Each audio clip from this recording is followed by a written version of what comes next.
बलूचिस्तान में दहशतगर्द मुसाफिर बसों को निशाना बनाते हैं और मुसाफिरों को बसों से निकाल कर उन्हें गोली मार दी जाती थी।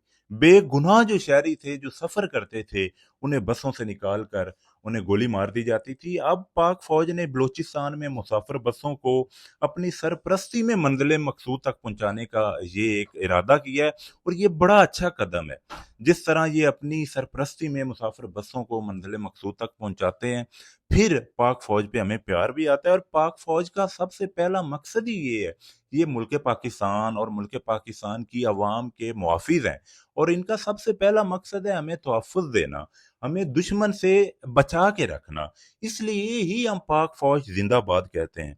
और जब जब पाक फौज अपने मुल्क की हिफाजत पे अपनी ड्यूटी सर अंजाम देती है, इस कौम की हिफाजत के लिए अपनी ड्यूटी सर अंजाम देती है, तो पाक फौज हमें बहुत अच्छी लगती है। उस वक्त हम एक आवाज में ये कहते हैं कि पाक फौज जिंदाबाद।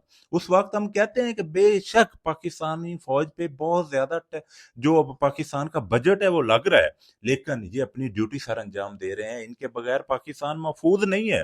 तो तब हम जरूर कहते हैं कि पाक फौज जिंदाबाद, पाकिस्तान का हर जवान जिंदाबाद, पाक फौज का और पाकिस्तान जिंदाबाद।